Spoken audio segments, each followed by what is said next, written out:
Hello दोस्तों, master strategy की इस ऑनलाइन क्लासेस में मैं अरुण शर्मा एक बार फिर से आपका हार्दिक स्वागत करता हूं। आज जो क्लास हम पढ़ने वाले हैं वो भारत का संवैधानिक विकास रहेगी। भारत का संविधान का विकास किस प्रकार से हुआ, क्या प्रक्रियाएं चली, किस किसने क्या कहा, इसके बारे में हम विस्तार पूर्वक अध्ययन करने वाले हैं। देखिए, भारत के संविधान का जो विकास है सबसे पहले 1773 के रेगुलेटिंग एक्ट के तहत माना जाता है। जो 1773 का रेगुलेटिंग एक्ट आया था दोस्तों, 1773 का रेगुलेटिंग एक्ट,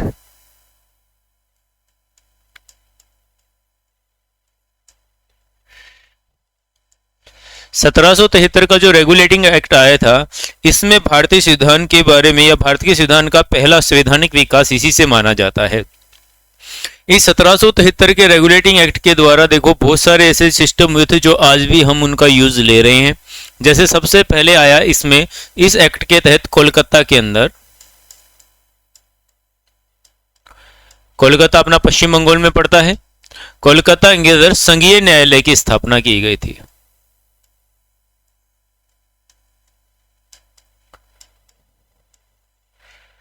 किसकी स्थापना की गई थी? संघीय न्यायालय की 1773 के रेगुलेटिंग एक्ट के तहत की गई थी। यदि स्थापना पूछे तो 1774 में हुई थी। भाई एक्ट का कौन सा एक्ट माना गया था? 1773 का एक्ट माना गया था और स्थापना हुई थी 1774 में। ठीक है, कहाँ हुई थी? कोलकाता में हुई थी। ये आपको याद रखना है कि 1773 के रेगुलेटिंग एक्ट के तहत कोलकाता में संघीय न्यायालय की स्थापना की गई 1774 में। क्लियर है? इसके आगे यदि हम देखते हैं तो आपको एक चीज और देखनी है। इसी एक्ट के तहत, जो 1773 का रेगुलेटिंग एक्ट है अपना, इसी एक्ट के तहत आपको क्या किया गया? भारत का जो बंगाल का गवर्नर जनरल था, बंगाल का जो गवर्नर जनरल था उसे गवर्नर जनरल बना दिया गया। क्या बना दिया गया? गवर्नर जनरल बना दिया गया। तो गवर्नर को इस एक्ट के तहत क्या बनाया गया? Governor general.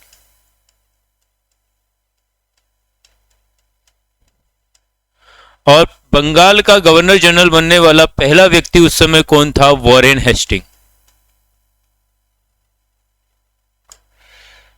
कौन था दोस्तों? वॉरेन हेस्टिंग था। कौन बना था? Warren Hasting. पहला जो गवर्नर जनरल बना वो कौन बना? वॉरेन हेस्टिंग बना। बंगाल का पहला गवर्नर जनरल की बात कर रहे हैं हम, कौन बना? वॉरेन हेस्टिंग बना। और आपको ये बात भी याद रखनी है कि वॉरेन हेस्टिंग पहला ऐसा अंग्रेज अधिकारी था जिसके खिलाफ महाभियोग पारित किया गया था ब्रिटेन की संसद में। ठीक है, तो गवर्नर जनरल आपसे पूछा जाए कि ऐसा कौन सा अंग्रेज अधिकारी हुआ जिसके खिलाफ ब्रिटेन की संसद में ब्रिटेन की संसद ने इनके खिलाफ क्या किया था? महाभियोग पारित किया था। तो ऐसा अंग्रेज अधिकारी जिसके विरुद्ध ब्रिटेन की संसद में महाभियोग पारित हुआ वो कौन था? वॉरेन हेस्टिंग था। कौन था दोस्तों? वॉरेन हेस्टिंग था। अब यहां पर देखिए दो चीजें तो ये हो गई। पहला तो कोलकाता में संघीय न्यायालय की स्थापना हो गई। दूसरी, बंगाल के गवर्नर वॉरेन हेस्टिंग को गवर्नर जनरल बना दिया गया बंगाल का।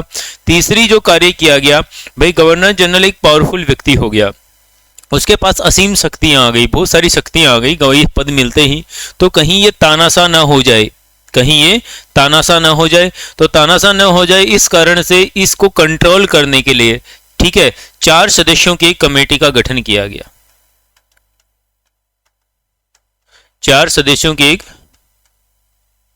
कमेटी का गठन किया गया। ये आपको याद रखना है कि इसी एक्ट के तहत गवर्नर जनरल को उसके गैर कानूनी कार्यों या गैर संवैधानिक कार्यों को प्रतिबंधित करने के लिए एक 4 सदस्यीय कमेटी का गठन किया गया था। वेरी वेरी इंपॉर्टेंट तथ्य है। ठीक है, देखो कोलकाता में जब संघीय न्यायालय की स्थापना हुई थी उस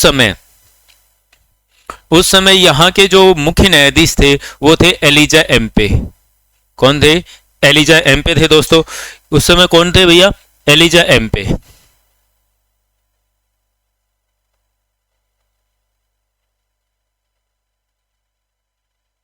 एलिजा एम्पे यहाँ के क्या थे? मुख्य न्यायाधीश हुआ करते थे। उस समय जो इसका जो रेशियो था वो 1+3 का था, अर्थात कुल 5 न्यायाधीश हुआ करते थे। एक मुख्य न्यायाधीश था और 1+3 का था 1+3 का था, अर्थात कुल कितने न्यायाधीश हुआ करते थे? 4 न्यायाधीश हुआ करते थे। एक मुख्य न्यायाधीश हुआ करता था, 3 अन्य न्यायाधीश हुआ करते थे। अब यहाँ से आगे बढ़ते हैं। ये तो हो गया हमारा जो मुख्य रूप से यहाँ से जो वर्तमान में भी कुछ चीजें यहाँ से प्रचलित हैं, जैसे हमने गवर्नर जनरल का पद तो हटा दिया है। अब 1895 की बात करते हैं। देखिए दोस्तों, 1895 में हमारा तिलक का स्वराज विधेयक आया था। कौन सा? स्वराज विधेयक। 1895 में तिलक जी का एक स्वराज विधेयक आया, बाल गंगाधर तिलक। ठीक है, बहुत शानदार नेता हुए हैं दोस्तों बाल गंगाधर तिलक। बाल गंगाधर तिलक की जो मृत्यु हुई थी दोस्तों 1 अगस्त को हुई थी। 1 अगस्त 1920 को हुई थी बाल गंगाधर तिलक की मृत्यु। और आपको ध्यान होगा 1 अगस्त 1920 को ही असहयोग आंदोलन शुरू हुआ था। असहयोग आंदोलन शुरू हुआ था। इस आंदोलन के प्रारंभ के दिन हमारे भारत के महान राष्ट्रवादी नेता श्री बाल गंगाधर तिलक की मृत्यु हो गई थी। ठीक है, और इनकी मृत्यु के बाद महात्मा गांधी ने भारत की जनता से आह्वान किया था कि आंदोलन की खर्च पूर्ति के लिए हमें बाल गंगाधर तिलक के नाम से एक फंड बनाना है। उस फंड को नाम दिया गया था तिलक स्वराज फंड। क्या नाम दिया गया था? तिलक स्वराज फंड नाम दिया गया था दोस्तों, तिलक स्वराज फंड। उस फंड को क्या नाम दिया गया था? तिलक स्वराज फंड नाम दिया गया था। क्लियर है? उस फंड को क्या नाम दिया गया? बोलिए। तिलक स्वराज फंड नाम दिया गया था। तिलक स्वराज फंड में जो था दोस्तों, उस समय 1 करोड़ से अधिक धनराशि जमा हुई थी। देखो ध्यान दीजिए दोस्तों, उस समय महात्मा गांधी ने बाल गंगाधर तिलक की मृत्यु के बाद उनको याद रखने के लिए आंदोलन की खर्च पूर्ति के लिए तिलक स्वराज फंड की स्थापना की आह्वान किया और उसमें पैसे जमा कराने के लिए भारत की जनता को कहा। और उस समय इसमें 1 करोड़ से ज्यादा धनराशि जमा हुई। कितनी? 1 करोड़ से ज्यादा धनराशि जमा हुई थी। देखिए 1895 में हम मुद्दे पे आते हैं कि जो तिलक स्वराज फंड बाल गंगाधर तिलक का जो स्वराज विधेयक आया, ठीक है, इस स्वराज विधेयक में पहली बार भारतीय संविधान की अवधारणा मिलती है। भारतीय संविधान की अवधारणा।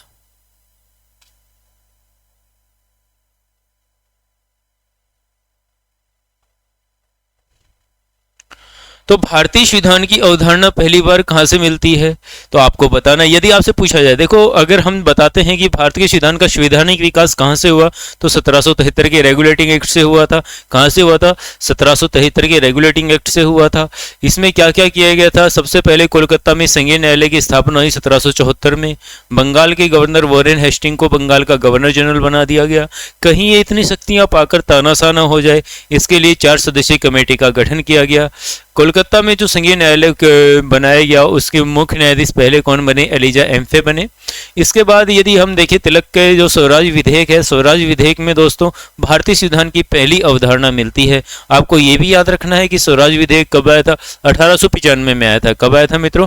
1895 में स्वराज विधेयक आया था। अब इससे आगे चलते हैं, ध्यान दीजिएगा। 1922 की यदि मैं बात करूं, 1922 में पहली बार महात्मा गांधी ने यह कहा था कि भारत का संविधान भारत के लोगों द्वारा निर्मित होगा। 1922 में पहली बार महात्मा गांधी ने यह कहा था कि भारत का संविधान भारत के लोगों द्वारा निर्मित होगा। आपको ये बात बिल्कुल तथ्यपूर्ण याद रखनी है कि सबसे पहले, क्योंकि ये पिछली बार एनटीपीसी में आया था दोस्तों, एनटीपीसी आया था कि भारत का संविधान भारत के लोगों द्वारा निर्मित होगा। ये सबसे पहले किसने कहा? महात्मा गांधी ने कहा।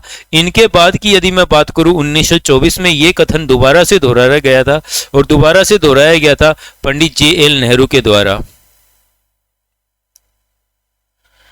ठीक है, आपको ये याद रखना है कि पहली बार ये कथन किसने कहा था? महात्मा गांधी ने। महात्मा गांधी ने क्या कहा था 1922 में? कि भारत का संविधान भारत के लोगों द्वारा निर्मित होगा। दूसरी बार इसी कथन को किसने दोहराया? तो पंडित जवाहरलाल नेहरू ने दोहराया था 1924 में। तो यहां तक आपको आसानी से समझ में आ गया होगा। आगे चलता हूं मैं, ध्यान दीजिएगा। देखिए 1928 की बात करें तो, बात मैं 1928 की कर रहा हूं। 1928 में भारत के एक वकील थे जो नेहरू के पिता थे, जिनका नाम था मोतीलाल नेहरू।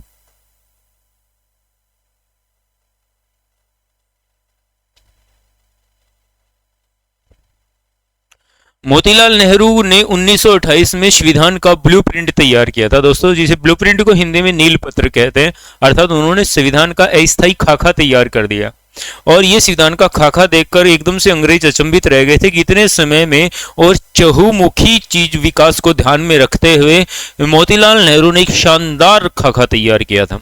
ठीक है, अंग्रेजों को ये उम्मीद नहीं थी कि हमारे लॉयर जो हैं या हमारी जनता में कोई ऐसा आदमी है जो पूरे देश को नजर में रखते हुए संविधान का निर्माण कर सकता है, लेकिन मोतीलाल नेहरू ने कर दिखाया वर्ष 1928 में। तो आपसे प्रश्न पूछा जाएगा कि संविधान के नील पत्र कब प्रस्तुत किए गए थे? 1928 में प्रस्तुत किए गए थे। ठीक है, दूसरी बात आपसे पूछी जाएगी कि जो संविधान का नील पत्र है ये किसने तैयार किया था? मोतीलाल नेहरू ने तैयार किया था। किसने तैयार किया था? मोतीलाल नेहरू ने तैयार किया था। इसके बाद कुछ छोटी मोटी घटनाएं चलती रही, लेकिन भारत के संविधान का विकास कब से शुरू हुआ? जैसे मैंने बताया कि संवैधानिक विकास तो 1773 से शुरू हो गया, लेकिन मूल रूप से जो कार्य शुरू हुआ वो हम मानते हैं 1946 के कैबिनेट मिशन से। देखो दोस्तों, 1946 में भारत के अंदर कैबिनेट मिशन आया।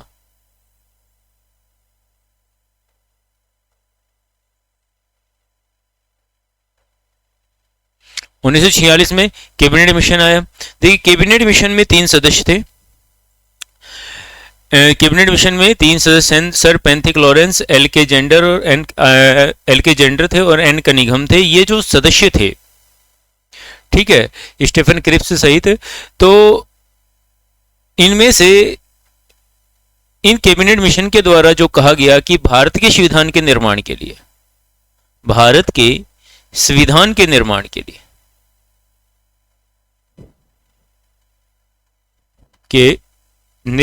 लिए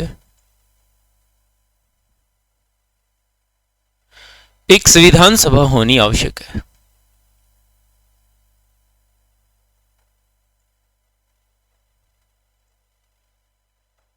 भारत के संविधान के निर्माण के लिए एक संविधान सभा का होना आवश्यक है। अब इन्होंने कह दिया कि ठीक है, भारत के संविधान के लिए संविधान सभा का निर्माण किया जाए, तो भारतीय लोगों ने संविधान सभा का निर्माण का कार्य शुरू किया। तो इसके कहने के अनुसार संविधान सभा में 389 सदस्य निर्धारित किए गए थे। 389 सदस्य निर्धारित किए गए थे। कितने सदस्य निर्धारित किए गए थे दोस्तों? 389 सदस्य निर्धारित किए गए थे संविधान सभा। मैं लिख देता हूं, ये संविधान सभा है दोस्तों। और संविधान सभा की सदस्य संख्या कितनी निर्धारित की गई दोस्तों? सदस्य संख्या 389 निर्धारित की गई थी। 389 सदस्य निर्धारित किए गए थे। इन 389 सदस्यों में से निर्वाचित और मनोनीत सदस्य थे दोस्तों। देखिए, मैं आपको बता देता हूं, इसके 296 सदस्य जो थे वो निर्वाचित थे मित्रों, और 93 सदस्य थे वो मनोनीत थे। मैं यहां पे लिख देता हूं निर्वाचित, ये निर्वाचित हो गए, और ये हो गए मनोनीत। ये क्या हो गए मित्रों? मनोनीत। तो 296 सदस्य क्या थे दोस्तों? निर्वाचित सदस्य हो गए, और 93 सदस्य क्या हो गए? मनोनीत हो गए। अब 296 में से राज्यों से कितने थे और केंद्र शासित प्रदेशों से कितने थे?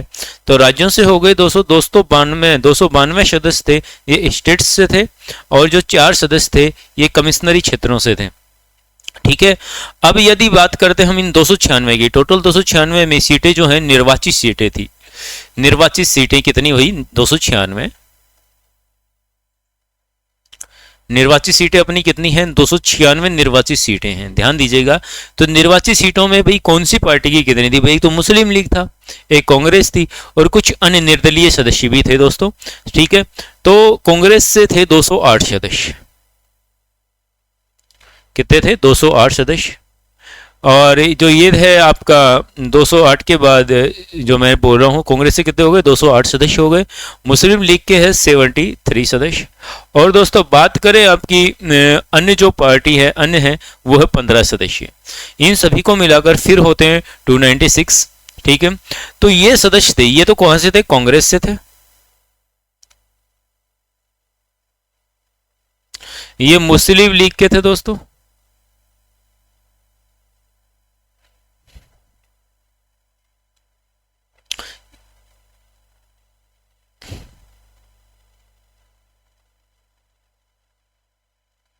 मुस्लिम लीग के थे दोस्तों, और ये थे अन्य क्षेत्र से।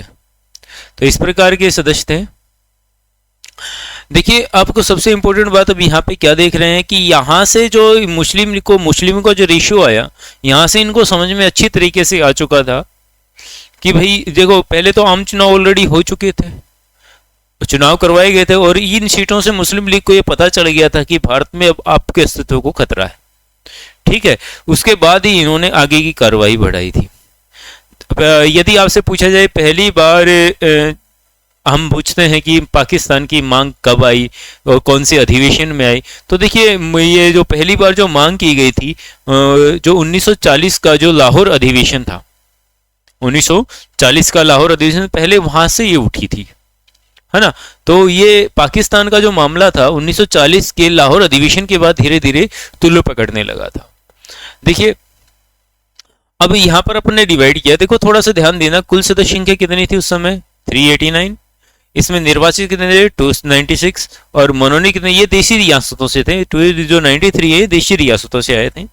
बाकी अपना जो किया है ये 292 क्या हो गए, राज्यों से हो गए, और 4 कहाँ से थे, यूनियन टेरिटरी उस समय जो केंद्र शासित प्रदेश थे, कमिश्नरी क्षेत्र थे, वहां से थे। और जो निर्वाचित सदस्यों में से कांग्रेस से कितने थे, 208 थे, मुस्लिम लीग से कितने थे, आपके 73 थे, और अन्य क्षेत्रपाल पार्टियों से कितने थे दोस्तों, ये आपके थे 15 थे। अब इसके बाद हम आगे बढ़ते हैं, ध्यान दीजिएगा।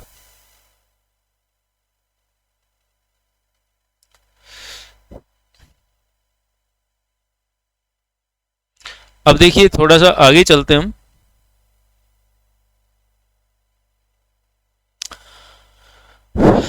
अब बात करते हैं, जैसे हमारी संविधान सभा का गठन हो गया दोस्तों। संविधान सभा के गठन के बाद डॉक्टर बी.आर. अम्बेडकर की अध्यक्षता में हमने संविधान निर्मात्री सभा का गठन किया, और संविधान निर्मात्री सभा ने संविधान निर्माण का कार्य शुरू किया।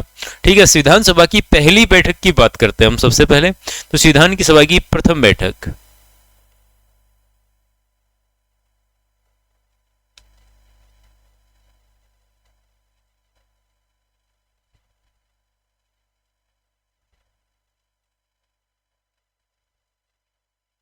तो मित्रों संविधान सभा की पहली बैठक हुई थी 9 दिसंबर 1946 को। कब हुई थी, 9 दिसंबर 1946 को भारतीय संविधान सभा की पहली बैठक हुई थी मित्रों। ध्यान रखना है, पहली बैठक कब हुई थी, 9 दिसंबर 1946 को। और इस बैठक में हैदराबाद के किसी भी सदस्य ने भाग नहीं लिया। देखिए, जो मैं आपको बता देता हूं, इस बैठक में जो था, सबसे पहले अध्यक्ष की आवश्यकता थी हमें। इस बैठक में किसकी आवश्यकता थी, अध्यक्ष की आवश्यकता थी। और इस बैठक में जो अध्यक्ष चुने गए थे वो थे डॉक्टर सच्चिदानंद सिन्हा।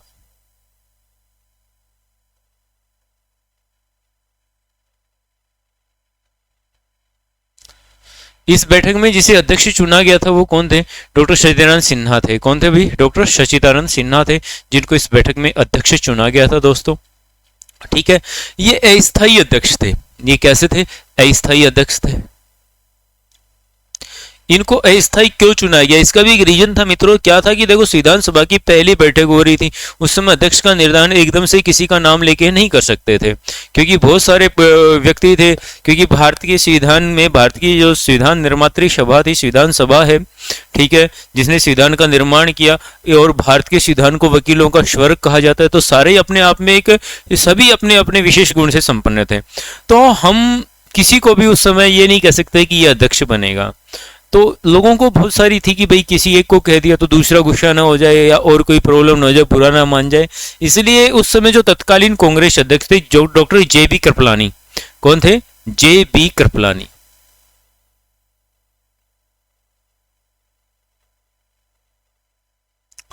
उस समय तत्कालीन कांग्रेस अध्यक्ष थे डॉक्टर जे.बी. कृपलानी।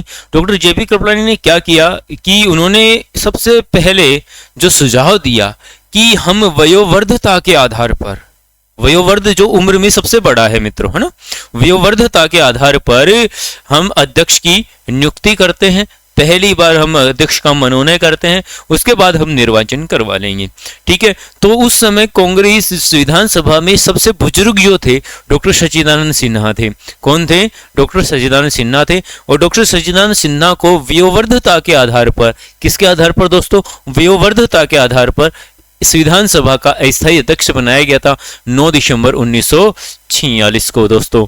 क्लियर होता है। अब आगे चलते, अगला जो है दूसरी बैठक कब हुई थी, तो दूसरी बैठक ठीक 2 दिन बाद हुई थी, 11 दिसंबर 1946 को हुई थी दोस्तों। और 11 दिसंबर 1946 को संविधान सभा को उसके अस्थायी अध्यक्ष मिले थे, जिन्हें हम डॉक्टर राजेंद्र प्रसाद के नाम से जानते हैं।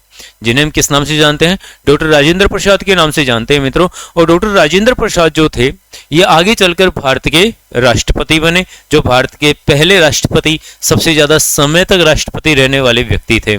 क्लियर है। इसके बाद जो तीसरी बैठक बहुत ही इंपॉर्टेंट पूछी जाती है कई बार, 13 दिसंबर को हुई 1946 को।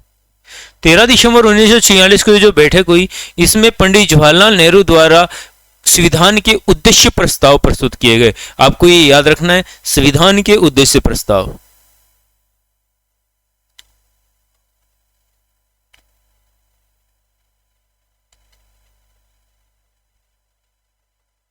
तो संविधान के उद्देश्य प्रस्ताव किसके द्वारा प्रस्तुत किए गए थे? 13 दिसंबर 1946 को पंडित जवाहरलाल नेहरू के द्वारा संविधान के उद्देश्य प्रस्ताव प्रस्तुत किए गए। और दोस्तों आपको याद रखना है, यही उद्देश्य प्रस्ताव आगे चलकर भारत के संविधान की प्रस्तावना बने। और भारत के संविधान की प्रस्तावना को मित्रों भारत के संविधान की आत्मा कहा जाता है। क्या कहा जाता है? भारत के संविधान की आत्मा। देखो, आत्मा से 2 क्वेश्चंस बनते हैं, आपको याद रखना है कि सीधा सा सिंपल सा प्रश्न पूछे कि भारत के संविधान की आत्मा किसे कहा जाता है, तो भारत के संविधान की आत्मा कहा जाता है अपनी प्रस्तावना को। ऑप्शन में प्रस्तावना ना मिले तो उद्देश्य प्रस्ताव मिलेंगे। क्लियर है। यदि पूछे कि डॉक्टर भीमराव अंबेडकर के अनुसार भारत के संविधान की आत्मा किसे कहा जाता है, तो डॉक्टर भीमराव अंबेडकर ने अनुच्छेद 32 को भारत के संविधान की आत्मा कहा है।